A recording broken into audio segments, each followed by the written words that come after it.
Good morning guys. आज के इस सेशन में मैं आपको बताने वाला हूँ मेन्यू बेस्ड प्रोग्रामिंग के बारे में जावा के अंदर।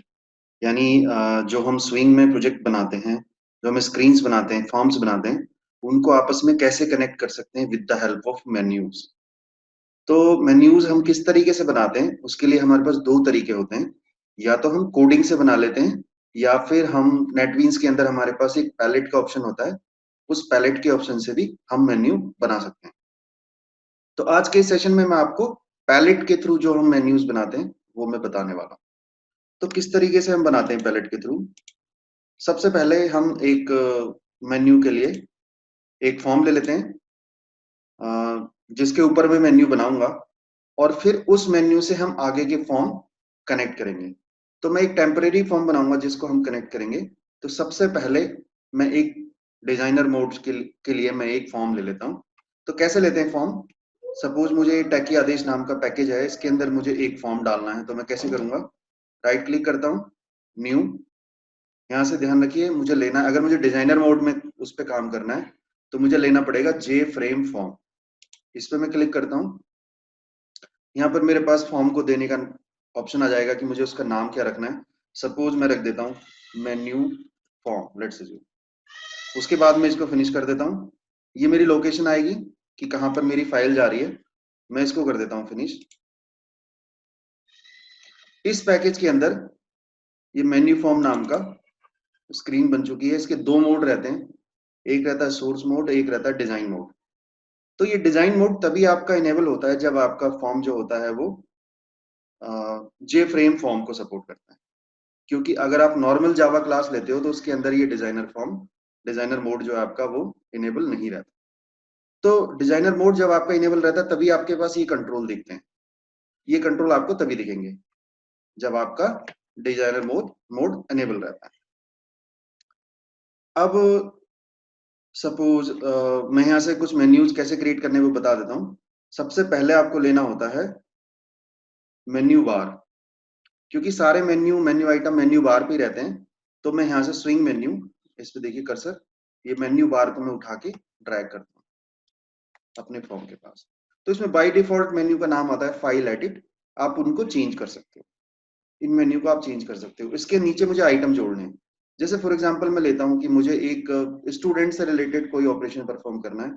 तो मैं मेन्यू का नाम रखता हूँ स्टूडेंट। तो मैं कैसे करूंगा, मैं इसको यहाँ पर एडिट कर सकता हूँ, इसके टेक्स्ट को राइट क्लिक किया मैंने, एडिट टेक्स्ट, यहाँ पे लिखा मैंने स्टूडेंट। ठीक। स्टूडेंट के बाद दूसरे को मुझे रखना है, मान लो यूटिलिटी। तो मैं इसको चेंज कर देता हूँ यूटिलिटी। ठीक।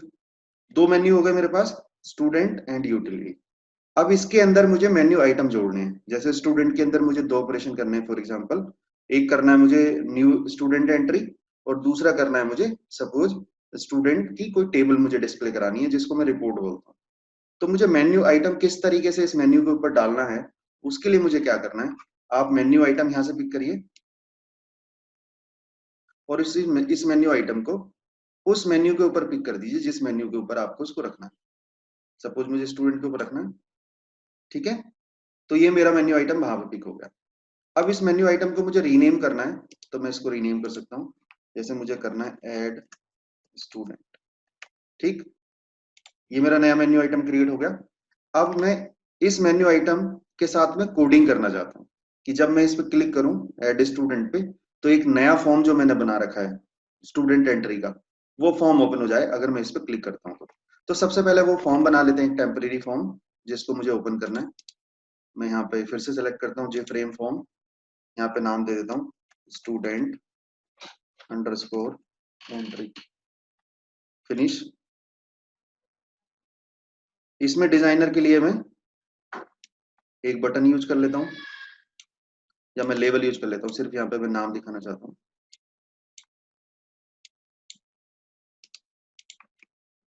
Student entry form. इसके ऊपर बाद में आप कंट्रोल चेंज कर सकते हो, जितने भी कंट्रोल आपको रखने हैं, यूजर नेम, पासवर्ड, फील्ड, जो भी रखना है, name, email, phone number and all, button जो भी बनाने वो सब आप रख सकते हो। अब मुझे इस फॉर्म को ओपन करना है अगर मैं उस मेन्यू फॉर्म पे क्लिक करता हूँ। तो वो मैं कैसे करूंगा, अगर आप डिजाइनर मोड से वो फॉर्म बना रहे हो तो आप डायरेक्टली वो इवेंट क्रिएट कर सकते हो, अदरवाइज आपको कोडिंग से करनी पड़ेगी। तो डायरेक्टली आप कैसे इवेंट क्रिएट कर सकते हो, आप इस पे क्लिक करो, ऐड स्टूडेंट पे, ठीक, आप इस पे क्लिक कर लीजिए। यानी ये आपका मेन्यू आइटम का एक्शन परफॉर्म मेथड बन गया। इसके साथ आप यहाँ पर कोडिंग लिख सकते हो उस फॉर्म को ओपन करने की। वो कोडिंग क्या होती है, पहले हम उस फॉर्म का ऑब्जेक्ट क्रिएट करते हैं जो उसे मुझे ओपन करना है, और उसके बाद उसको शो कर देते हैं। तो वो कैसे करते हैं, सबसे पहले मैं उस फॉर्म का ऑब्जेक्ट क्रिएट करता हूँ। तो मुझे क्लास का नाम पता है, क्या नाम रखा था मैंने, स्टूडेंट अंडरस्कोर एंट्री, ये मैंने लिखा। मैंने ऑब्जेक्ट का कुछ भी नाम दे दिया, for example FRM equal to new student entry, ये फॉर्म मेरा क्रिएट हो गया। ठीक, ये फॉर्म क्रिएट हो गया। अब मुझे इस फॉर्म को ओपन करना है। तो फॉर्म ओपन करने के दो मेथड होते हैं, या तो मैं कर सकता हूँ FRM.show, ये फॉर्म मिनिमाइज में ओपन हो जाएगा। लेकिन मैं चाहता हूं मेरे फॉर्म का स्क्रीन साइज इतना रहे और बाय डिफॉल्ट उसकी जो प्रॉपर्टी है वो विजिबल रहे, तो वो कोडिंग भी मैं कर सकता हूँ। कैसे, उसके लिए मुझे क्या करना पड़ेगा, वो मैं नई लाइन में वो लाइन लिख देता हूँ, वो कोड लिख देता हूँ, FRM.set साइज। इसके अंदर मैं यहाँ पे पिक्सल्स दे देता हूँ। मुझे विंडो के पिक्सल्स क्या चाहिए, फॉर एग्जाम्पल मुझे चाहिए 600 400, तो 600 बाय 400 साइज की विंडो बनेगी। और इसके साथ एक फंक्शन और कॉल कर देता हूँ, सेट विजिबल, उसके अंदर मैं देता हूँ ट्रू। तो ये जो मेरा फॉर्म ओपन होगा, बाय डिफॉल्ट वो विजिबिलिटी उसकी फॉल्स होती है। तो इसमें मैं क्या कर लेता हूँ, मैंने उसकी विजिबिलिटी कर दी ट्रू। इसका मतलब जब फॉर्म ओपन होगा तो वो दिखेगा, विजिबल रहेगा। तो दोनों में से एक काम कर सकते हो आप। अगर आप ये वाली लाइन यूज करते हो FRM.show, जो मैं ये यूज कर रहा हूँ, तो क्या होगा, आपका फॉर्म मिनिमाइज रहेगा। आप उसे मैक्सिमाइज करोगे, वो मैक्सिमाइज फॉर्म में खुल जाएगा। लेकिन आप नीचे वाला करोगे तो आपकी विंडो इस साइज की बनेगी और आपका फॉर्म ओपन रहेगा। साथ में आप इसके साथ एक और फंक्शन यूज कर सकते हो, सेट बाउंड्स। उसमें आपके पास दो कोऑर्डिनेट और होते हैं कि आपकी विंडो कहां से स्टार्ट हो। अभी आपकी विंडो 0 0 कोऑर्डिनेट से स्टार्ट होगी, जो कि कोऑर्डिनेट आपके होते हैं टॉप लेफ्ट। आप चाहते हो नहीं, मेरे को विंडो लॉगिन विंडो, जैसे मेरा ये स्क्रीन वाला जो बीच में आ रहा है कहीं भी, जैसे मेरी वीडियो चल रही है, इसी तरीके से आपको विंडो शिफ्ट करनी है, तो आप उसके कोऑर्डिनेट सेट कर सकते हो।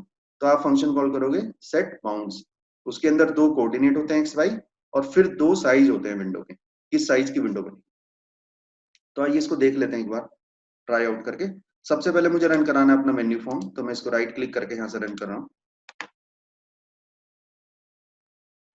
अब इसके अंदर हमने कोई डिजाइनिंग का कुछ भी काम नहीं किया, जस्ट हमने एक मेन्यू क्रिएट किया है, उसके अंदर एक मेन्यू आइटम, और उस मेन्यू आइटम के क्लिक पे मुझे नेक्स्ट फॉर्म कैसे कनेक्ट होना है वो मैंने दिखाया। ये स्टूडेंट मेन्यू, इसके मेन्यू पे एड स्टूडेंट मेन्यू आइटम जो है, इस पर मैं क्लिक करता हूँ, ये देखिए मेरा दूसरा पेज ओपन हो गया। हालांकि मेरा पहला पेज भी अभी खुला हुआ है। अब इन पेजेस को आप मैक्सिमाइज भी कर सकते हो, इस तरीके से हो गए मैक्सिमाइज। पहला फॉर्म जो मेन्यू फॉर्म था वो मैक्सिमाइज हो गया, ठीक। और दूसरा फॉर्म, इसको भी मैं चाहूँ तो मैक्सिमाइज कर सकता हूँ। ये ऊपर से आ गया मेरा स्टूडेंट एंट्री फॉर्म, दिख रहा है।